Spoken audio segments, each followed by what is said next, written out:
네, 시청자 여러분 안녕하십니까? 주말 뉴스 BGM1입니다. 앞으로 전선 누전이나 감전 등으로 인한 화재나 사고가 줄어들지도 모르겠습니다. LS전선이 IoT 기술을 활용해 케이블의 상태를 실시간으로 확인하고 발열이나 전류 상태에 이상이 생기면 곧바로 신호가 오도록 하는 원격 모니터링 시스템을 업계 최초로 개발해 상용화에 나섰습니다. 어떤 시스템인지 배석원 기자가 취재했습니다. 소방청 통계에 따르면 2017년부터 지난해까지 전력 공급용 화재 건수는 1,300여 건으로 나타났습니다. 이 통계는 주로 22,900V 수준의 특고압 전력이 사용되는 대형 산업단지나 공장 등에서 발생한 화재를 종합한 겁니다. 최근 5년 동안 이에 따른 사망자 수만 4명, 부상자는 26명으로 파악됐습니다. 합산 재산 피해 금액만 200억 원이 넘습니다. LS전선이 이 같은 전선 관련 화재를 사전에 예방하기 위한 케이블 원격 관리 시스템 아이체크를 개발하고 본격 상용화에 나섰습니다. 아이체크는 케이블에 부착된 IoT 센서를 통해 케이블의 발열과 누전, 방전 상태 등을 실시간으로 모니터링해 문제가 발생하면 관리자에게 알림이 전달되는 시스템입니다. 센서 장비로 확인할 수도 있고 개인 모바일 기기로도 확인이 가능합니다. 갖추고 있는 기능만 온도, 방전, 누설전류, 부하전류, 일산화탄소 감지 등 5가지. 또 케이블에 QR코드와 같은 데이터 매트릭스를 입혀 케이블이 설치된 장소와 종류, 전압, 길이는 물론 유지 보수를 했던 기록까지 확인할 수 있습니다. 유지 보수와 교체를 하기 위해서 이 케이블들이 어떻게 운전이 되어 왔고 어느 정도 사용이 되어 왔고 어떤 이력들을 가지고 있는지 알아야만 최적의 유지 보수 의사결정을 내릴 수가 있어요. 케이블의 정보를 데이터베이스화를 하는 게 가장 중요한 부분이 되겠고, LS전선이 아이체크 시스템 개발에 나선 것은 2019년, 상용화까지 약 3년여 시간이 걸렸습니다. 케이블 또는 선로에 대한 자산들을 효율적으로 관리를 못하고 있었습니다. 그래서 이러한 부분들을 좀 개선을 하고자 실질적인 고객사들과의 미팅을 통해서 케이블에 대한 정보를 잘 확인할 수 있는 시스템, 그리고 활선인지 사선인지도 좀 알려줬으면 좋겠다. LS전선은 이 시스템으로 케이블 등과 관련한 전선 화재 예방에 크게 기여할 것으로 기대하고 있습니다. 또 현재는 감지 기능에 따라 5가지 센서를 부착하지만 향후에는 하나의 센서에 다기능을 갖출 수 있도록 개발한다는 계획입니다. 팍스경제TV 배석원입니다. LS전선의 아이체크 시스템을 취재한 배석원 기자와 이야기를 나눠보겠습니다. 방금 리포트에서도 봤지만 케이블의 발열이나 화재, 이것을 IoT 센서를 활용해서 확인한다는 것. 자, 중요한 것은 이건 좋아요. 해킹에 대한 우려 아니겠습니까? 네, 맞습니다. 안 그래도 그 부분이 우려가 되긴 했습니다. 결국은 통신망을 이용하기 때문인데요. LS전선이 개발한 아이체크의 적용 대상은 주로 전력 소모가 많이 필요한 대형 산업단지나 통신 서비스 센터와 같은 곳들입니다. 무엇보다 보안이 중요한 곳들이죠. LS전선 측은 해킹 우려에 대해서는 사전에 보안성 테스트도 여러 차례 진행을 해봤고 전용 통신망을 이용하기 때문에 안정성은 확보했다는 입장입니다. 개발 책임자 이야기 들어보시죠. SSL, 시큐어 소켓 레이어라고 하는 이러한 기법들이라든지 일반적으로 많이들 알고 계시는 파이어워, 방화벽 이런 것들을 이용해서 디도스라든지 또는 시큐어 코딩이라고 하는 여러 가지 해킹 기법들이 있습니다. 그래서 이런 것들을 원천적으로 사전에 좀 차단하는 기법들을 데이터가 발생하는 순간부터 적용을 해서 방어를 해나가고 있습니다. 실질적으로 시연을 해봤고 방어가 되는 기법들을 적용을 했습니다. 그리고 자, 그렇다면은 이제 무엇보다 만들어놨어요. 이제는 많이 팔아야 되지 않겠습니까? 고객사 확보. 이 시장의 반응은 어떻습니까? 네, 직접 취재를 해보니까 현재 확보된 고객사도 있고 미팅도 활발하게 진행을 하고 있었습니다. 그 영업 기밀 때문에 구체적인 기업명을 공개할 수는 없지만 현장에서 확인했을 때는 통신 서비스 회사도 있었고요. 반도체, 디스플레이, 철강 회사 등 국내 10여 곳 이상의 기업들을 이미 확보한 상태였습니다. 또 매출도 발생을 하고 있었는데요. 매출은 이미 개발 비용을 뛰어넘은 상태였고요. 그 폭이 꽤 컸습니다. 그래서 앞으로 LS전선의 매출 증대에도 영향을 끼칠 것으로 보입니다. LS전선은 아이체크 모델도 꾸준히 발전시켜 나간다는 계획입니다. 현재는 기능에 따라서 IoT 센서를 여러 개를 부착하는 형태로 운영을 하고 있는데 향후에는 하나의 센서에 여러 가지 기능을 갖춘 형태로 만들겠다는 구상도 갖고 있었습니다. 또 케이블의 수명까지 알 수 있는 케이블 헬스 인덱스 기능 탑재도 목표라고 설명을 했습니다. 네. 신규 사업이죠. LS 전선의 아이체크 시스템 좀 더 구체적으로 알아봤습니다. 배석원 기자였습니다.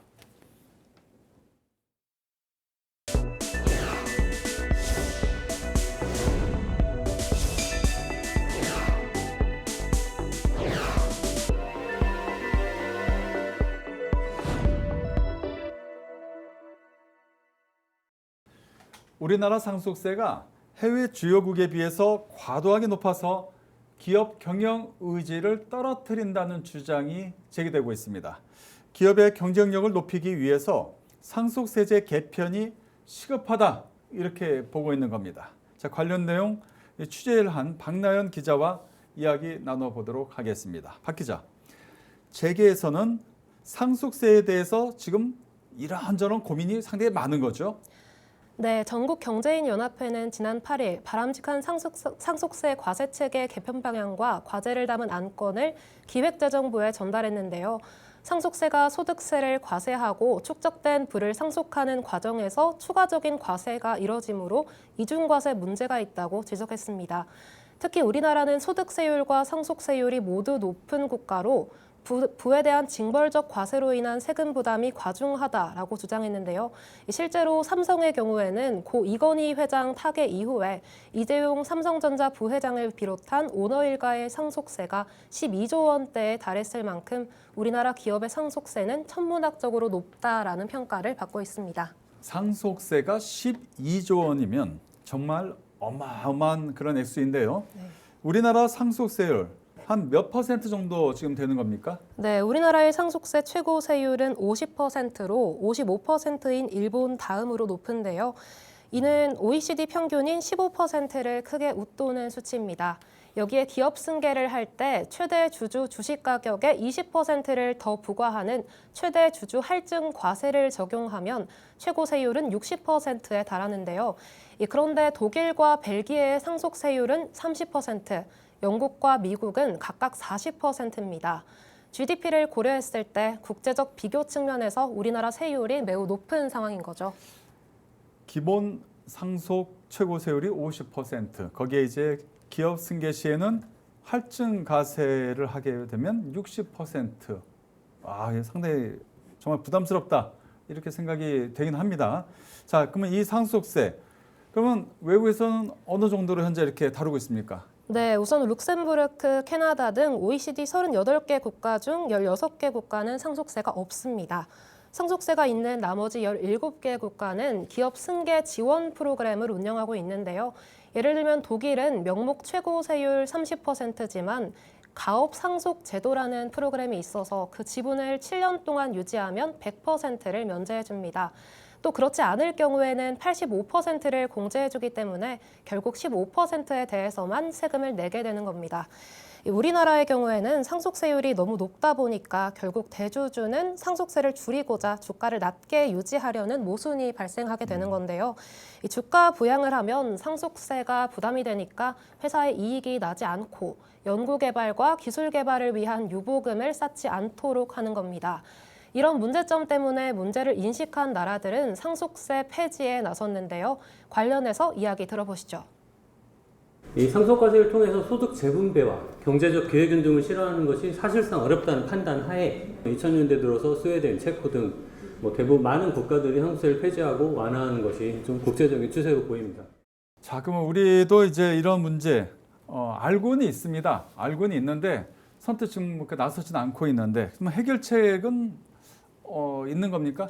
네, 전문가들은 상속세제 합리화가 시급하다라는 의견을 공통적으로 제시했습니다. 상속세 최고 세율을 30%로 인하하고 가업 상속공제 적용 대상을 모든 기업으로 확대해야 한다고 주장했는데요. 가업 상속공제는 피상속인이 10년 이상 계속해서 경영한 기업에 대해 운영 기간에 따라 200에서 500억 원을 상속세 과세 가액에서 공제하는 제도를 말합니다. 현재 적용 대상인 매출액 4천억 원 미만 기업을 모든 기업으로 늘려야 한다라는 말인데요. 이 밖에도 중장기적으로 상속세를 폐지하고 자본이득세 등으로 전환해야 한다는 주장도 나왔습니다. 상속받은 재산을 물려받을 때가 아니고 추후 처분할 때 과세를 하는 것입니다. 관련해서 전문가 이야기 들어보시죠. 상속받은 주식을 매각해서 실제로 자본이득을 실현할 때 그때 이제 자본이득세를 매기도록 한다면은 구조적으로 개선이 될 거라고 보고 있습니다. 네, 대주주께서도 이제 주가를 일부러 낮출 요인이 좀 줄어드는 것이죠. 네, 이창환 온라인 파트너스 대표는 상속세, 양도소득세 전환이 충분 조건은 될 수 없지만 유의미한 변화를 이끌 수 있는 방안이라고 토로했습니다. 이 상속세 문제는 뭐 어제 오늘 이야기가 아닙니다. 특히 이제 좀 작은 기업들 같은 뭐 큰 기업도 마찬가지지만은 가업을 승계하기가 현실적으로 불가능하다 이렇게까지 토로하는 기업인들 상당히 많습니다. 현실적인 대안 분명히 필요해 보이고요. 자, 그렇다면은 우리 정부 차원에서의 움직임 없습니까? 네, 아무래도 윤석열 대통령이 후보 시절부터 상속세 완화를 줄곧 내세웠는데요. 현재까지 뚜렷한 움직임은 없습니다. 이재명 기획재정부 재산세제과장은 이 기재부에서 가업 상속 공제 적용 대상 및 공제 한도 확대, 사후관리 기간 단축 등을 내용으로 하는 세제 개편안을 마련해서 국회에 제출할 예정이라고 입장을 내놨는데요. 앞으로 어떤 해결 방안이 나올지는 좀 더 지켜봐야 할 것 같습니다. 네, 지금까지 박나연 기자였습니다. 수고했습니다.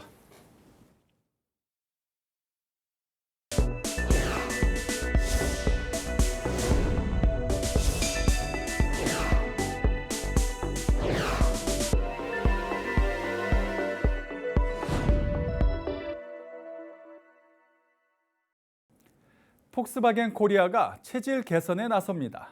기존의 주력으로 삼았던 디젤 모델 외에 시장 트렌드에 부합하는 가솔린과 전기 모델을 도입해 다양한 제품군을 구성한다는 포부입니다. 김홍모 기자가 전합니다. Volkswagen Korea goal is very clear. Having a more attractive product portfolio and being adopted as one of the most preferred brand for Korean customers.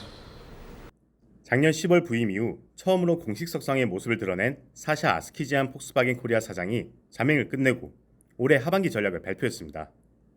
준주형 SUV 신형 티구안 올스페이스를 공개함과 동시에 브랜드 첫 순수 전기 SUV ID4, 폭스바겐의 인기 컴팩트 세단, 신형 제타 등 핵심 전략 모델들을 올해 하반기에 출시한다고 밝혔습니다. 특히 ID4는 유럽을 제외한 수출국 중 최초로 국내에서 선보여지는데요. 올 상반기에만 글로벌 시장에서 33,300대가 고객들에게 인도되는 등 유럽 중형 전기 SUV 시장을 선도하는 모델로 평가받습니다. 올해 상반기 신형 골프, 신형 아테온을 출시한 데 이어 아테온 알라인 4모션을 선보이는 등 포트폴리오 확장에는 분주했지만 모두 디젤 모델로 파워트레인의 다양함이 부족하다는 시장의 목소리가 모아졌습니다. We want to make Volkswagen as an accessible premium brand, which is our unique positioning among imported car brands. We will have 2 new gasoline models and 1 pure EV added this year. We are having in 22 the strongest lineup since many years. 올해 상반기 수입차 시장에서 5위를 차지한 폭스바겐. 국내에서 주로 디젤차를 판매해왔지만 가솔린 심장을 다한 신형 티구안 올스페이스를 시작으로 디젤, 가솔린, 전기로 이어지는 파워트레인 다양화와 라인업 보강이 수입차 시장 4강 입지 탈환이란 결과물로 이어질 수 있을지 귀추가 주목됩니다. 팍스경제TV 김홍모입니다.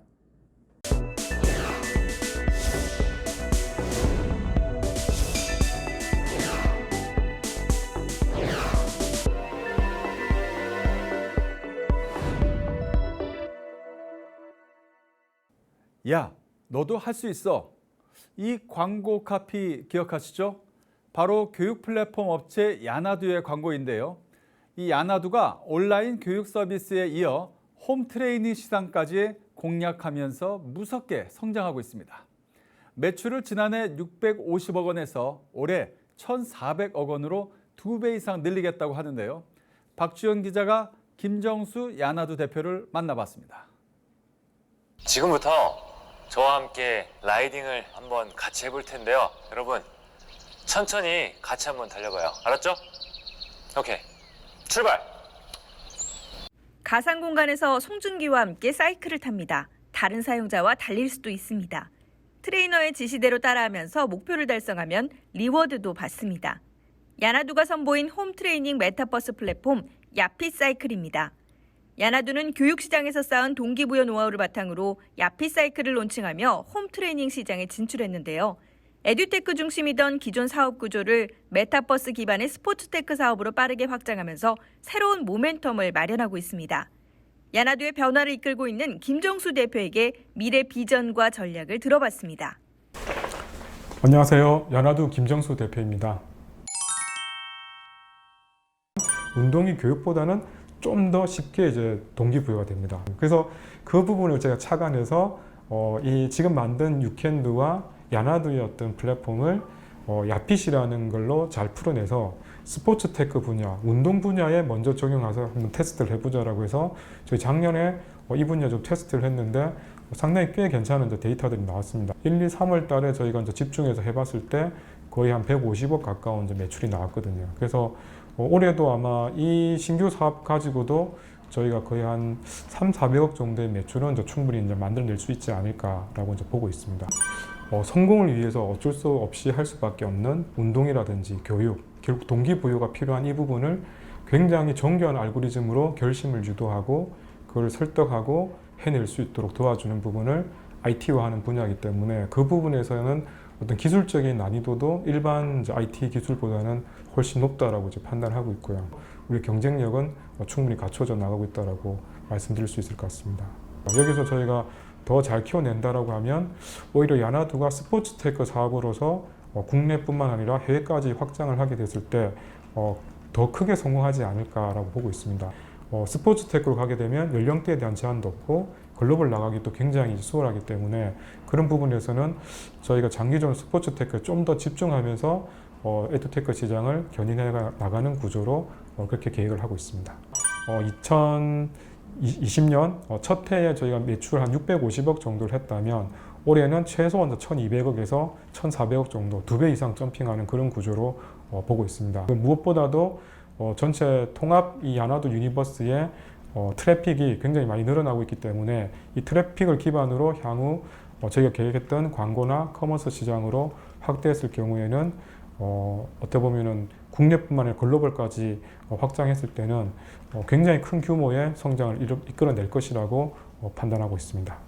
사람들을 성장시켜주기 위한 인생의 내비게이션을 만들고 있다고 생각하고 있습니다. 만약에 훌륭한 셰프가 되고 싶다라고 유캔드에서 치게 되면 훌륭한 셰프가 되기 위한 그 퀘스트들을 정확하게 길 안내를 해줄 수 있는 거죠. 내가 하고 싶어하는 일을 하고 싶어하는 그 사람들이 그 길을 어떻게 할 수 있는지를 명확하게 제시해주고 그 빅데이터를 더 정교하게 만들게 되면 실수 없이 사람들을 성공시켜주고 그 길을 안내해주는 그런 역할을 하게 될 것이고요. 저희는 그 길목에서 꼭 필요한 것들을 추천해주고 또 판매하고 그걸 통해서 성장하면 또 리워드를 또 주는 구조에서 서로 상생하는 구조로서의 플랫폼을 만들어 나가고 있다고 보시면 될 것 같습니다.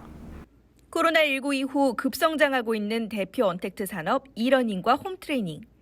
야나두는 야나두 유니버스를 완성하는 등 두 분야를 아우르는 기업으로 성장해 내년 말 1조 원의 기업 가치로 상장하겠다는 계획입니다. 팍스경제TV 박주연입니다. 플라즈맵이 오는 10월 상장을 앞두고 있습니다. 플라즈맵 임유봉 대표를 김효선 기자가 만났습니다. 2015년 설립된 바이오 플라즈마 기업 플라즈맵. 회사는 플라즈마 의료기기 저온 멸균 솔루션과 플라즈마 임플란트 재생 활성 솔루션을 기반으로 글로벌 의료기기 시장에서 빠르게 성장하고 있습니다. 특히 해당 기술은 속도와 가격 경쟁력까지 갖춰 시장에서 더욱 주목받고 있는데요. 상장을 계기로 더 큰 성장을 계획하고 있습니다. 회사의 목표 임 대표에게 들어봤습니다. 플라즈맵에서 가장 첫 번째로 한 사업은 의료용 저온 플라즈마 멸균기라는 멸균 솔루션을 첫 번째로 만들었습니다. 그 대표적으로는 이제 치과용 임플란트라던가 정형외과의 임플란트, 이제 인체 조직에 대한 이제 삽입 의료기기들로 적용이 되는데 이 시장은 멸균이 가장 중요한 부분도 있지만 그 이후에 더욱 중요한 부분은 생착 성능이 얼마나 잘 되어서 부작용이 없고 잘 아물고 하는 이제 성능에 대한 시장이라고 할 수 있습니다. 저희가 가지고 있는 플라즈마 기술을 통해서 이제 멸균은 기본적으로 지키면서 표면에 묻어 있는 불순물 들이라든지 표면의 에너지를 향상시킬 수 있는 기술로 제가 첫 번째 개발을 해냈고 액티링크라는 새로운 브랜드로 2021년부터 사업화를 했고 치과용 임플란트에 첫 번째로 적용을 해서 사업화를 빠르게 추진해 나가고 있고요. 그 인체 조직의 회사 고객들과 협력을 해서 솔루션들을 확대 적용해 나가고 있는 상황입니다. 그래서 멸균 시간 너무 오래 걸려서 사용성이 떨어지고 감염 관리가 잘 안 됐던 부분을 저온이라서 손상을 주지 않고 그래서 실질적으로 프랙티스를 쉽게 할 수 있게 하는 솔루션을 저희가 예방 솔루션으로 만들었고요. 피부에 대한 치료 솔루션을 지금 개발을 해 나가고 있고요. 가정용이라든지 임의용 기기로서의 이제 피부 치료기도 궁극적으로 해 나가려고 준비하고 있습니다. 저희가 이 상장을 통해서 조금 더 신뢰 있는 회사로서 좀 파트너십을 좀 의미 있게 가져갈 수 있을 거라고 생각을 하고 저희 회사는 플라즈마 기술을 기반으로 메디컬 디바이스에 대한 안전성과 유효성을 끌어올려주는 보조적인 솔루션으로 병원에 저희가 직접 솔루션 제공할 뿐만 아니라 회사랑 같이 협력을 하면서 솔루션 제공하고 있기 때문에 이번 상장을 통해서 파트너십을 더 키우고 글로벌 메디컬 디바이스 회사로 성장하고 싶은 게 궁극적 목적입니다. 저희가 2020년도에 이제 30억 정도의 수준의 매출이 있었었고 그게 작년에는 60억 조금 넘는 매출 이제 올해 전반기에 77억 정도의 매출을 가져서 벌써 3배 정도는 성장할 수 있을 것 같다라는 기대를 하고 있고요. 그 이후에도 저희가 이런 새로운 솔루션들을 많이 만들면서 이제 새로운 고객들과 이제 글로벌 파트너들과 저희가 계약을 맺어서 1,500억 가까이 누적 수주 계약을 만들었습니다. 그래서 이것들을 잘 실행을 해 나가는 내년의 미션들이 있기 때문에 1차적으로 여기에 잘 집중하는 부분과 더욱 이후에 성장하기 위한 포텐셜들을 좀 만들어내는 것이 저희 회사의 가장 큰 숙제인 것 같습니다. 정말로 빨리 성장을 하고 있는 회사이고 바이오 플라즈마 기술을 기반으로 한 저희 플라즈맵은 이제 조금 더 차별화된 기술력을 바탕으로 더더 차별화된 제품들을 계속 만들어 내가면서 이제 글로벌 의료기기 회사로 성장해 나가는 게 목표라 생각합니다. 이 건설사들의 고급 브랜드, 예를 들어서 현대건설은 DH, DL, 예전에 대림산업이죠. 여기는 아크로. 자, 이제 SK 에코플랜트도 고급 브랜드 드파인을 내놨습니다. 자, 드파인은 어떤 모습일까요? 이정헌 기자입니다. 서울 성수동의 한 폐철강 공장. SK 에코플랜트가 새롭게 선보인 프리미엄 주거 브랜드 드파인의 팝업 갤러리가 꾸며진 곳입니다. 철강 공장을 3개 층으로 나눠 구성한 갤러리에는 드파인의 주요 특징인 가변형 평면, 자연 친화적 조경, 생활 패턴에 맞춘 AI 시스템 등이 자리하고 있는데요. 도슨트 투어 형식으로 가이드의 설명을 들으며 체험할 수 있도록 돼 있습니다. 우선 1층에 자리한 메인 공간에서는 다양한 식재와 동선을 고려한 조경 시설을 볼 수 있었습니다. 벽면과 바닥면에 자연과 아파트를 담은 미디어 아트를 상영해 2가지 요소가 동화되는 느낌도 들었습니다. 조경 시설 옆에는 천장이 뚫린 작은 숲을 마주할 수 있었는데요. 선큰 가든을 모티브로 조성된 이 공간은 고객의 이용 빈도와 동선을 고려해 지하 주차장에 배치될 공간이라고 관계자는 설명했습니다. 2층에는 세대 입구와 북카페가 있습니다. 이 둘은 공통적으로 입주민의 생활 패턴을 학습해 맞춤형 서비스를 제공하는 것이 특징입니다. 집에 들어서자 모아진 개인화 정보를 통해 내부 컨디션을 조절하고 북카페에서도 개별 관심사에 맞는 도서를 추천하는 형식입니다. 한켠에는 커뮤니티 공간 티하우스도 마련됐습니다. 태양광, 지열 등 단지 안에서 모인 에너지 자원으로 운영된다는 것이 돋보였는데요. 환경기업으로서 행보를 이어오고 있는 SK 에코플랜트의 제로에너지 전략과도 맞닿아 있는 부분이었습니다.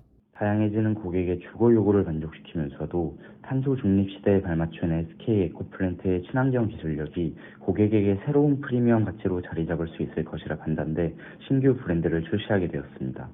현재 수주한 서울, 부산 등 주요 단지에 우선적으로 적용 예정이며 DH, 서밋, 르엘, 아크로와 같은 하이엔드 브랜드들은 수요자들의 호응을 얻으며 그 입지를 굳혀나가고 있습니다.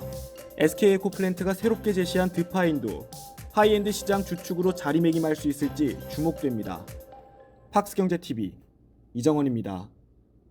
컴투스의 메타버스 전문기업 컴투버스가 메타버스 생태계 구축을 가속화하고 있습니다. 컴투버스는 실제 현실에서 경험할 수 있는 모든 서비스를 이 메타버스에 구축하겠다는 구상인데요. 박주영 기자입니다. 4차원의 시공간에서 토지를 거래하고 건물을 짓습니다. 직업도 갖고 시민권도 부여받습니다. 컴투스가 공개한 컴투스의 메타버스 로드맵입니다. 대부분의 기업들이 기술적으로 장벽이 높아 현실화가 쉽지 않지만 3D MMORPG를 개발하는 컴투스는 기술력을 갖췄기 때문에 가능하다고 자신했습니다. 컴투스는 이미 게임을 통해 전 세계인들이 동시에 그 3차원 가상 공간에 접속할 수 있는 기술적 역량을 갖추고 있습니다. 또한 자체 블록체인 메인넷인 엑스플라를 기반으로 웹3의 탈중앙화와 그 성과 분배의 가치를 실현할 수 있는 기술적인 생태계를 갖췄습니다. 이처럼 메타버스가 필요로 하는 3박자를 모두 갖춘 컴투스야말로 글로벌 메타버스 시대를 선도할 유일무이하고도 진정한 적임자라고 생각합니다. 소비자들은 현실 세계를 그대로 옮긴 메타버스 속에서 은행 업무도 보고 병원도 갈 수 있으며 건물을 사고 쇼핑도 할 수 있습니다. 기업들은 블록 단위로 토지를 분양받아 건물을 지을 수 있습니다. 처음에는 고정된 가격으로 분배되고 분양 이후의 토지 가격은 함께 배부되는 NFT의 시장 가격에 따라 달라집니다. 입지에 따른 가격차라든지 편차 또는 접근성에 따라서 편차가 존재를 할 겁니다. 공간에 대해서 경쟁이 제공되지 않는다면은 그 먼저 시작한 제공자, 먼저 시작한 사업자가 전혀 베네핏이 없는 상황이 이뤄질 것이고요. 그럼 먼저 생태계에 뛰어들어서 노력한 사람들은 그 정도의 베네핏을 가져가야 되지 않을까? 저는 그렇게 생각을. 컴투스는 이 로드맵을 오픈 메타버스로 만들겠다는 계획입니다. 공급사가 모든 권한을 갖고 수익 분배부터 독점 권한까지 가져가는 구조는 생태계 발전을 저해하는 만큼 메타버스의 매개체로서의 역할만을 하겠다는 겁니다. 수익 구조에 대해서는 정해진 수준을 넘지 않겠다고 선을 그었습니다. 또 수수료 이외의 임의의 수익 배분 요구도 하지 않겠다고 못 박았습니다. 컴투스의 메타버스 서비스는 내년까지 개선 작업을 마무리하고 2024년 1분기에 공개될 전망입니다. 팍스경제TV 박주연입니다. 이상으로 BGM 머니를 마칩니다. 다음 주에도 우리 기자들이 발로 뛰는 생생한 현장의 소식 우리 시청자 여러분께 전해드리겠습니다. 고맙습니다.